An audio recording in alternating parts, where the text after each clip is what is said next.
love the channel and find it useful in becoming a happy retiree.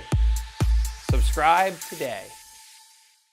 Listen, there's so much to talk about today. Trump sends another shockwave to markets. A major shockwave to markets. Tariffs. 25% on steel, 10% on aluminum. Exactly what U.S. steel producers have been wanting for a long time. For years, they've been talking about this. Listen, the market did not like it, as you can imagine. For the week, the Dow down 3%, the S&P 500 down 2%. And it wasn't just tariffs that the markets did not like this week. We had Powell speak. That's Jerome Powell, new head of the Fed. He talked about how solid the U.S. economy was and the possibility of 4 rate hikes instead of 3. Then the Senate's infrastructure deal may be on its heels. And, of course, tariffs. So we've got, I can't help but say, for some reason, I think of in alliteration or acronyms. In this case, alliteration, I think is what this is. But so politics and protectionism roiling markets today. But I think the most interesting piece of the equation it really surrounds tariffs. And that's what I want to talk about today. And you're probably thinking, oh, man, another ridiculously boring subject. But it's not. I promise you, when you dive deep into what tariffs mean, and then particularly in the context of steel. There's something about steel in America. There's something about metal, the metal that has effectively built our country and shielded our military. There's something more than economics at play.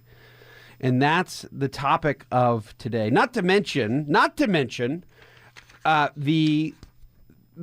did more updates on the rule of, I keep talking about this, and maybe this is going to be a theme for the year, but I fully recreated the 4% rule. The William Bengen study was published in 1994 using data through 1992. Our team at CIA, we recreated the entire study with data all the way up until 2017. And there are some additional things that I learned as we continued to work through the data over the last couple of weeks when it comes to your withdrawal rate. So today I also want to touch on 2 areas that I need you to know about. So I have 2 new important withdrawal rate rules of thumb. One I'm going to call the Buffett zone, and 2 I'm going to call the danger zone. So I very much hope we can get to that today as well. But I want to first start with, again, this fascinating topic around tariffs. Interestingly, you would think that every single thing we make in America, we bring, or everything we need to build anything that's steel related, that comes from overseas. You'd think that, obviously everything gets imported, or else tariffs wouldn't be needed.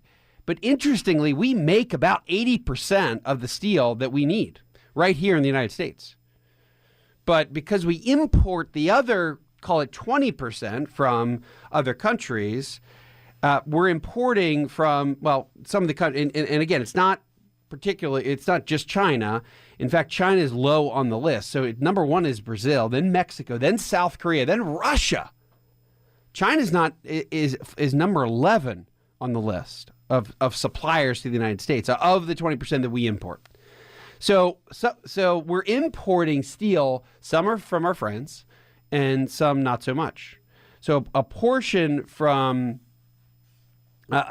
where we get our steel around the world, they aren't exactly our best friends.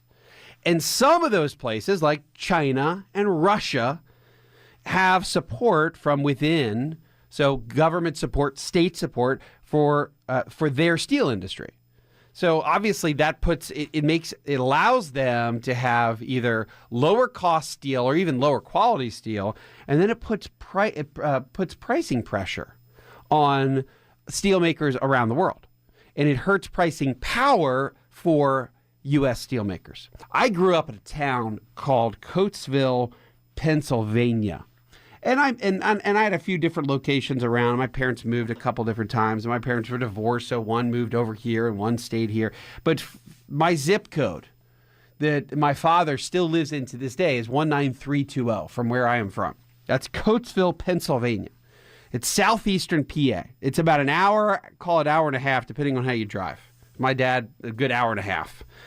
He never went beyond about 52 miles an hour, but about an hour, hour and a half from Philadelphia. So Philly is obviously to the east, Coatesville directly to the west of Philadelphia, and then not too far from Lancaster, Pennsylvania. For those of you who watched the movie Witness with Harrison Ford, that was like the coolest thing that ever happened when we were kids. Oh, Witness was filmed right near here.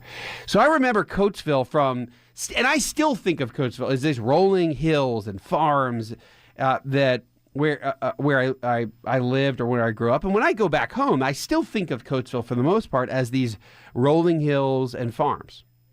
My dad's still a veterinarian, still practicing, he still owns Brandywine Valley Veterinary Hospital. He's owned it since I was a little kid. Still hasn't retired. And that's mostly how I still remember Coatesville. But every once in a while, as a kid, we would drive through the actual town of Coatesville. And we'd leave the farmland. And if you would drive through, and to this day, you drive through the town of Coatesville, it is home to Lucan's Steel. Lucan's Steel, it's the oldest, and I didn't know this really as a kid, but I obviously learned later on in life. Lucan's Steel is the oldest steel company in the United States, and still to this day one of the largest in the nation. And Lucan's actually started as the Federal Silting Mill back in 1793. If we go back in history a little bit, on a little stream that I remember very well called Buck Run. Run is in stream, a few miles south of Coatesville, Pennsylvania. So it eventually became Brandywine Iron Works, all those cool names back when companies had names for exactly what they did. Hey, we make nails, so we're going to be called the Brandywine Iron Works and Nail Factory. And ultimately, after a bunch of name changes, was within the Lucan's family, and it became Lucan's Steel Company, Lukens. In the late 1990s, it became Bethlehem Steel, and eventually, and these are the names you know, eventually rolled up into ArcelorMittal, which is this massive global steel company that bought plants all over the world. They're based out of Luxembourg.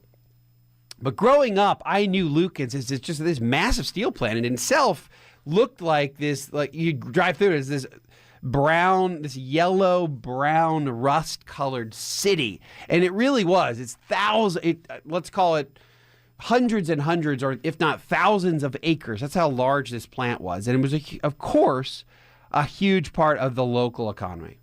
They made steel that went into Baldwin locomotives. Again, remember, this thing started in the late 1700s. Huge part of so Baldwin locomotives, battleship armor for tanks, and for the U.S. Navy, for tanks and battleships for the U.S. Navy, steel for aircraft carriers and nuclear subs, plates for the Walt Whitman Bridge in Philadelphia. So when I was a boy in the early, let's call it in the 70s and the early 1980s, and well into the 90s. So really, when I remember Lucan's, the plant was always had always had financial issues. And at one point, they fired 22% of their manufacturing workers, and half, and this happened like overnight one time, half of its white-collar jobs, just in one massive downsizing. And there were walkouts, there were always strikes, like constant struggles. And that's what I remember as a child. And maybe that's the same thing that politicians and Americans have seen over the years. The plight of steel, the plight of the industry that makes steel in the United States.